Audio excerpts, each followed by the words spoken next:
핫쌤입니다. 여러분들이 가고 싶어하는 신용보증기금이 채용 공고를 내보냈죠. 자, 신보는 특이하게 서류 진행 때 약수령 논술을 요구하고 있습니다. 그래서 신보 지원자는 이 논술 작성 관련해서 부담감을 가지고 있죠. 자, 약식 논술이 2개인데 하나만 가지고 왔습니다.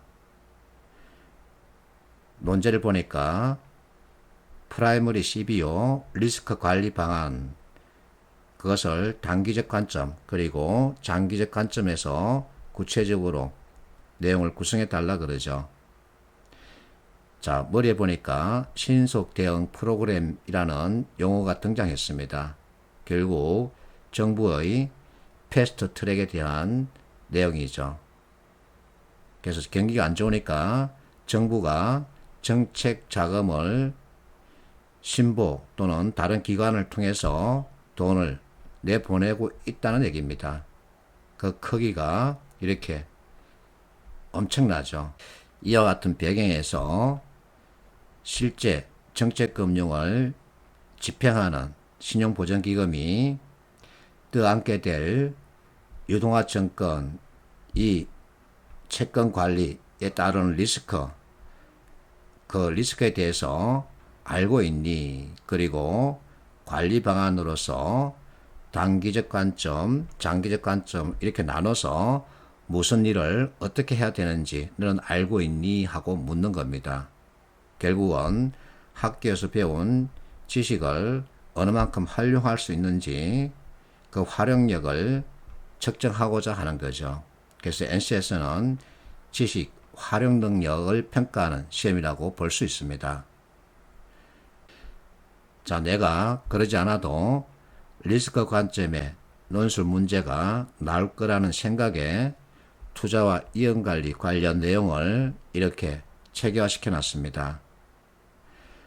리스크 관점에서 전개하면 좋은 평가를 받을 수 있다라고 나는 생각을 가지고 있었던 거죠. 2008년 미국발 금융위기 이후 경제활동은 거의 다 리스크 관점에서 보고 있습니다. 그래서 앞에서 공기업 논술이라고 하는 책을 냈었는데 그 책에 이 내용들을 넣어놨죠. 그리고 이 책은 이 책의 개편본입니다. 자, 이번 신보 논술 문제 전개에 필요한 기초 지식을 살펴보겠습니다. 불황 상태가 일정 기간 지속되면 경제 위기라 그러죠. 이 경제 위기는 신용 갱식으로 나타납니다. 돈이 돌지 않는다 그 얘기죠. 그러면 유동성 위기, 돈을 구하지 못해서 아우성치는 이와 같은 현상이 나타나죠. 이와 같은 유동성 위기가 나타나면 정부가 시장에 개입하죠. 특히 한국은행은 시중 채권을 대량으로 매입합니다. 자, 채권을 매입한다는 얘기는 결국 시중에다 현금을 공급한다는 얘기죠. 이것을 양적 완화라 그럽니다. 이와 같은 양적 완화를 통해서 정부는 실물적 유통, 즉 가계와 기업에 돈이 흘러들어가길 기대하는 거죠.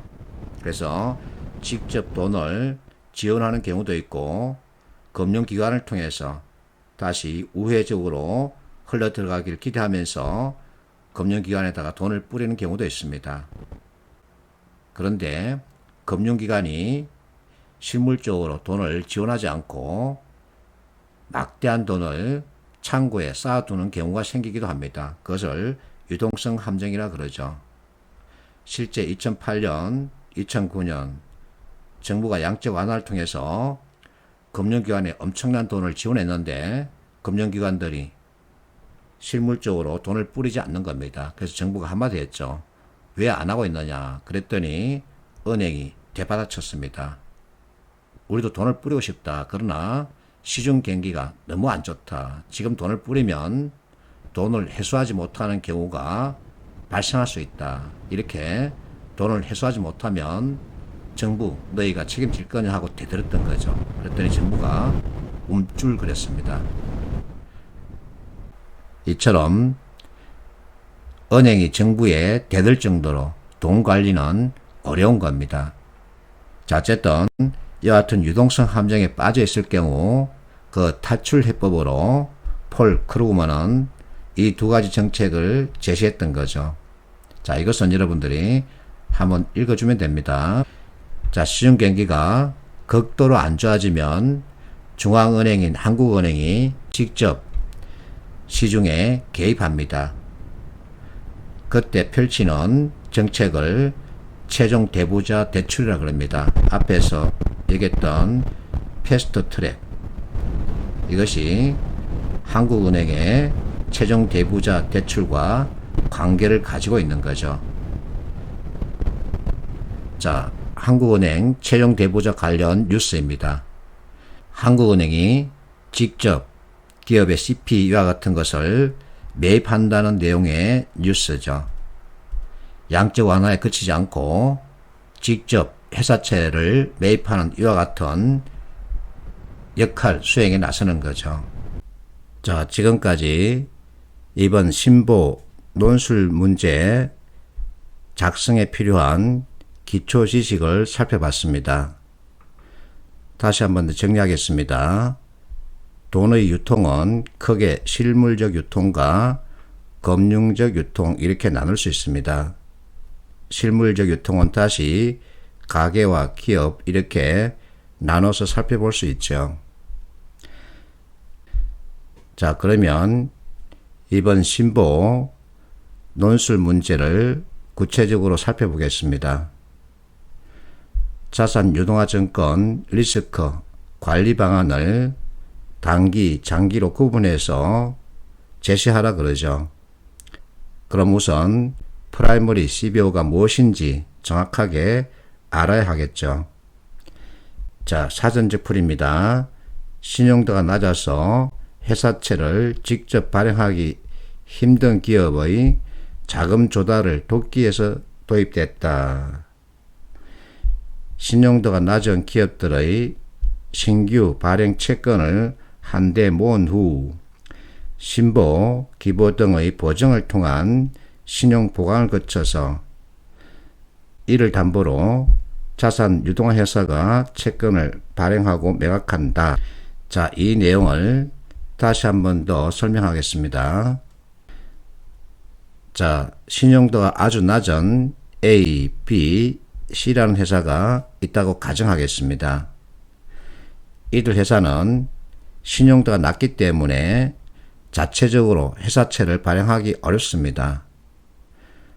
그런데도 돈이 필요하니까 정부 정책에 따라서 자산 유동화 회사가 이들 회사를 평가한 후 회사채 발행을 권하는 거죠.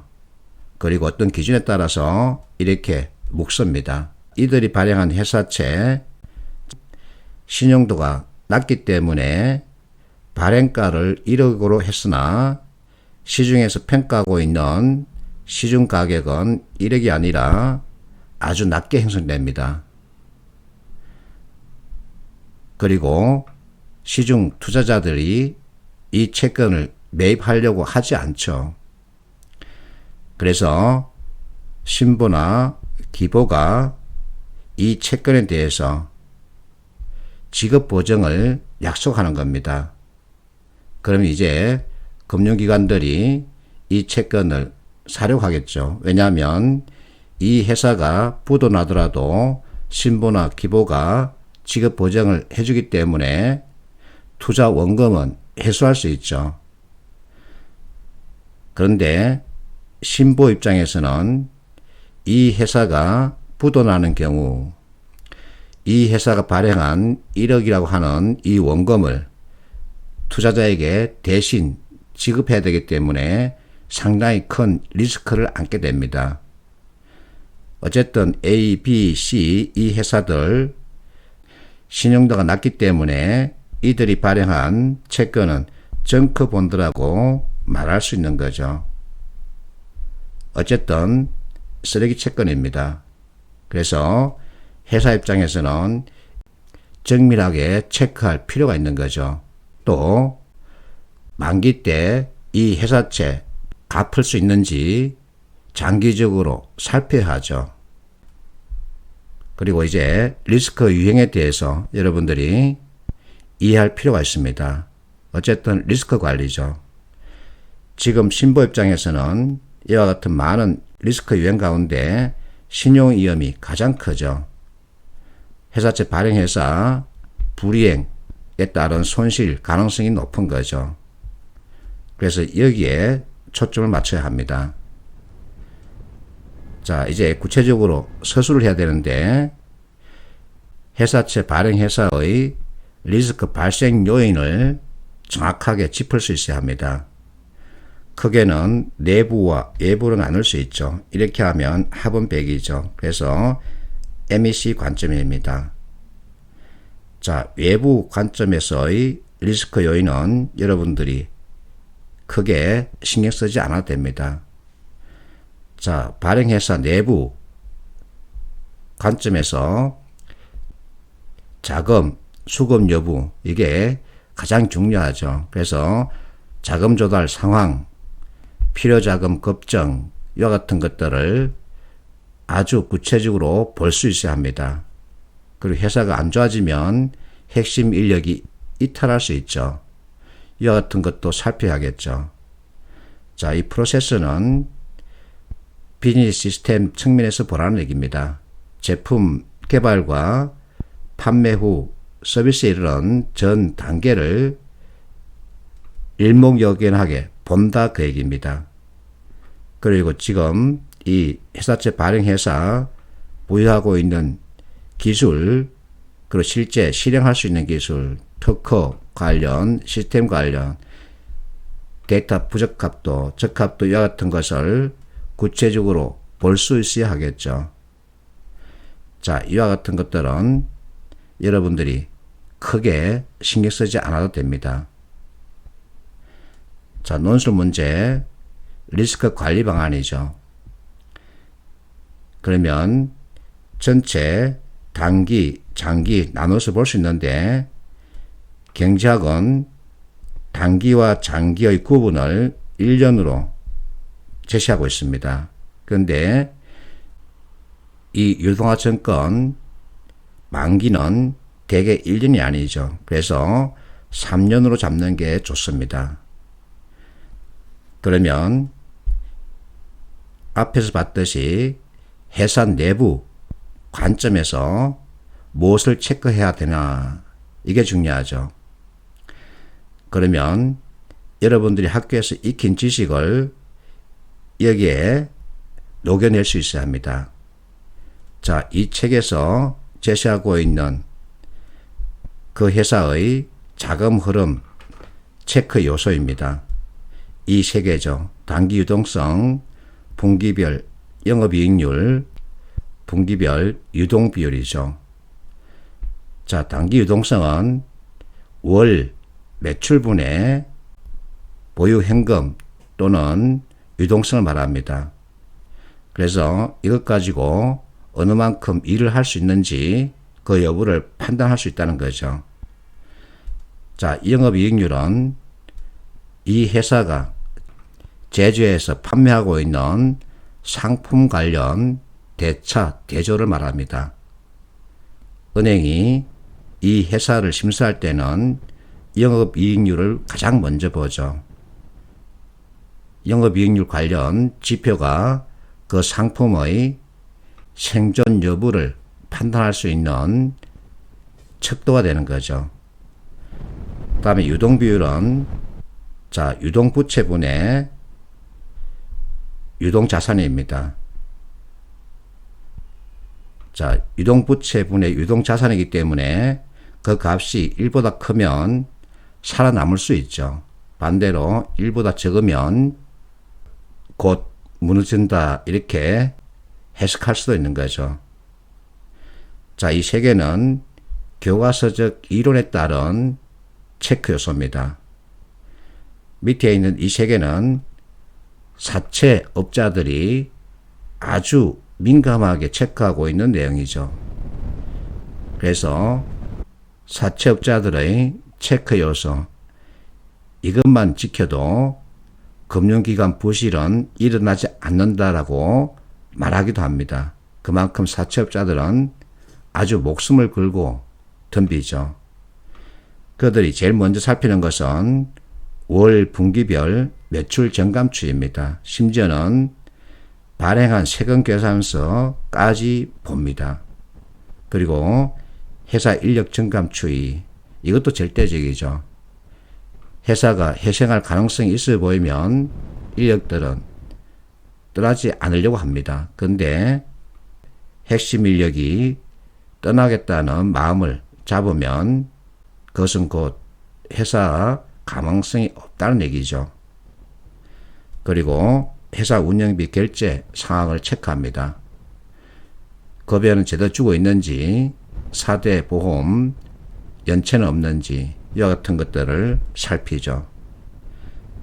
이 세 개 요소는 현실에서는 아주 절대적입니다. 그래서 여러분들이 위에 있는 이론적 용어 외에 이와 같은 것을 녹여내면 되겠죠. 자, 이번에는 장기 관점의 체크 요소입니다. 어쨌든 회사 결산 보고서는 봐야 되겠죠.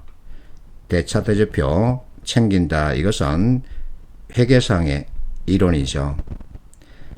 나머지 판매 상품의 시장성, 본원적 생존 전략, 이와 같은 것들은 갱년 전략적 차원에서 다루고 있는 이론이죠. 상품 개발의 시장성, 패스트 분석, 투end 분석, 이와 같은 것 역시 갱년 전략적 차원에서 접근하고 있는 용어들입니다. 회사 보유 핵심 기술 평가, 시대적 환경, 적합도, 이것은 4차 산업 혁명 시대에 어느 만큼 잘 매칭되고 있나, 이와 같은 것을 보라는 얘기죠. 조직 문화와 조직원의 마인드, 7S 기법, 이와 같은 것도 역시 갱년 전략적 차원에서 접근하는 용어입니다. 회사 비전 아주 중요하죠. 이것이 시대 환경과 제대로 매칭되는지도 살펴야겠죠. 자, 장기적 관점에서 이와 같은 내용들은 전체를 언급하려고 하지 말고 대차 대조표 외에 하나만 여러분들이 찍어서 제시하고 나머지는 곁들여서 서술하면 됩니다.